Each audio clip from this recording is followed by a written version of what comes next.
Say I'm a hater, so I'ma shut up and let 2-5 speak and I'ma respond. Yo, first of all, we don't have to look at the whole entire league to see bad quarterback play. We can start with his team. I watched the Browns get a big win against the Green Bay Packers, didn't they? Boy, the offense, I'm lying, the defense looked good. Joe Flacco, I'm trying to figure out how the hell is he still playing? He must have something on the head coach. He must know some dirt. Because I watched that game, he had 142 yards, no touchdowns. We had a pick. He don't give you that pick. I watched the whole game. The defense saved them, and so did special teams. And the Packers saved them, because the Packers did bad for them to do good. All I'm saying is, you don't gotta look around the league to see bad quarterback play. You see bad quarterback play every single day at practice, I'm sure. Bad quarterback play every Sunday when you see Joe Flacco take the field. Bad quarterback play when you watching the film. So we don't need to look around the league. We can stay right here in Cleveland. There's no issue with Shedeur Sanders thinking this. There's a gigantic issue with Shedeur Sanders right now saying this. Because Shedeur Sanders, when you say this, what could be implied is what Shady McCoy just said, which is you are better than the starter. So now it could be implied that you're taking a shot at the starting quarterback.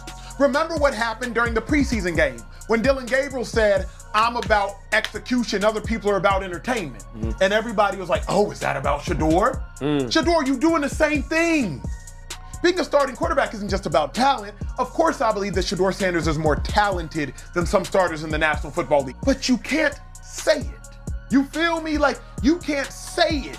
You don't want to cause any other drama in the locker room, and you don't want to make it seem like you're trying to usurp the starting quarterback. Yo, just won a game. Yo, just beat a top 2, top 3 team in the NFC. And now you in the locker room saying, I'm better than other quarterbacks in the league. I don't even think Shedeur's wrong. I just don't know that you have to say it. Are you telling me that Shedeur Sanders, if he's starting quarterback for the Browns when they played the Green Bay Packers, he couldn't do what Joe Flacco did? He couldn't do what Joe Flacco did?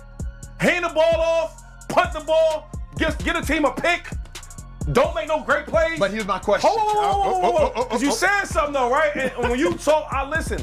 So now I'm gonna ask you a question. Are you telling me, when you watch Joe Flacco and the Cleveland Browns offense play, you tell me Shedeur couldn't do that against the Green Bay Packers?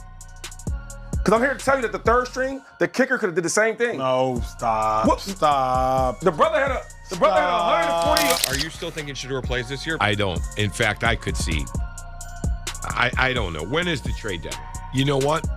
Browns see Shedeur as an asset. Maybe it's time they cash in on the asset. Maybe they get their 5th round draft pick or their 4th round. You think someone would trade a 5th? Yeah, I do. For a quarterback, yeah. Kid that was rated at the top of his draft class but fell for whatever reason? Yeah, I do. The Cleveland sky was dark and heavy. The wind off Lake Erie carried more than just cold, carried the weight of another season slipping away. And inside the Browns' practice facility in Berea, a storm unlike any other was starting to form. This wasn't about injuries. This wasn't about playbooks. This was ambition smashing headfirst into patience. At the center of it stood Shedeur Sanders, the son of Coach Prime. The quarterback with the name, the talent, and now the nerve to demand. Shedeur wasn't willing to wait. He wanted the ball. He wanted the huddle. He wanted the spotlight. And if Cleveland wasn't going to hand it over, then Cleveland didn't deserve to keep him. This is the day Shedeur Sanders drew a line in the dirt and told the Browns, trade me, or watch me rot on your bench in a uniform I'll never truly wear. The Browns drafted Shedeur in the 5th round. On paper, he was supposed to be a project, just a rookie tucked behind Joe Flacco, Hugh an aging warrior, and Dylan Gabriel, another kid clawing for snaps. But Shedeur wasn't built for projects. He wasn't wired for clipboard duty. Then came the spark. On a radio hit with ESPN Cleveland, his words cut sharper than any headline. "I'm ready to play right now," Sanders declared. "Look at quarterback play in this league. No, I can do better. Plenty of teams would start me today." This wasn't cocky talk. It was conviction. The son of Deion Sanders was raised under the lights, under criticism, under constant doubt. He had always been told to prove it, and now, staring at a depth chart that buried him, he wasn't just proving it to Cleveland. He was daring the entire league to open its eyes. The Browns tried to cool it down. Kevin Stefanski gave the usual coach speak. "He's doing a good job." Every guy develops at their own pace. Some play right away, some wait, a non-answer that only poured gasoline on the fire.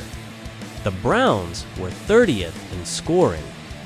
Joe Flacco, 40 years old, was sinking fast with a passer rating near the bottom. Drives died, fans booed, analysts trashed the offense as the same old Browns. And still, Shedeur sat. Inside the locker room, whispers grew. Players admitted quietly, Shedeur looked sharper in practice than Flacco did on Sundays. His release was lightning, his confidence unshakable, his energy contagious. He wasn't some rookie deer in headlights. He was ready. But the NFL runs on politics. Veterans get chances. Rookies wait. Problem is, Shedeur Sanders doesn't play by that code. One Wednesday, reporters swarmed him at his locker. His tone shifted from polite to stone cold. "I believe in God's plan," he said, "but I also believe in what I see. And I see quarterbacks starting who don't deserve to. I see teams begging for leadership. I know I can do better.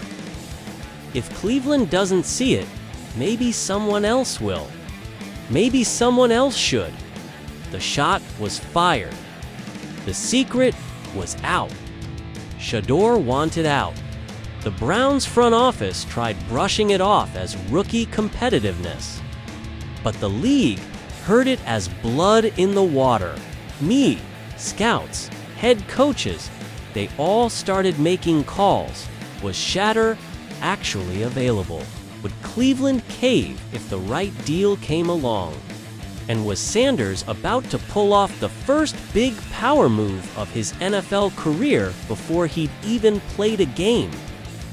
Cleveland was cornered. On one side, they drafted him late, meant for development. Trading him now would make them look weak, unstable, like the same old Browns. On the other, Joe Flacco was crumbling. Dillon Gabriel wasn't ready, and the fans were restless. Offensive coordinator Tommy Rees summed it up about Flacco. "We just got to get him comfortable." But Cleveland didn't want comfortable.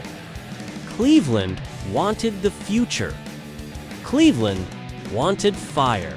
And Shedeur, Sanders' impatient, defiant, relentless, was staring them right in the face. This wasn't just about Shedeur, the quarterback. This was about Shedeur the Sanders. He carried the family name. He carried the primetime spotlight. He carried the same mindset his father built his career on. Movement, momentum, never settling. To sit in Cleveland, stuck behind washed-up vets, wasn't just frustrating. It was humiliating. Deion Sanders built a brand on chasing greatness across cities, rewriting rules of the game. Shedeur inherited that DNA. Patience was never part of it. His demand shook more than the front office. It rattled the locker room. Some veterans scoffed, The rookie hasn't done anything yet, and he's already chirping. But younger guys respected it. He wants to lead. Why should he sit while we struggle? The tension grew thick. Was Cleveland protecting Flacco's legacy or burying their own future? The Browns prepped for the Lions as heavy underdogs. The city buzzed louder than the team's confidence. Every bad Flacco throw was met with chants from the stands. We want Shedeur. We want Shedeur. Trade rumors swirled. Falcons, Raiders, Patriots, teams hungry for swagger, identity, and a marketable QB circled like sharks. But would Cleveland actually move him?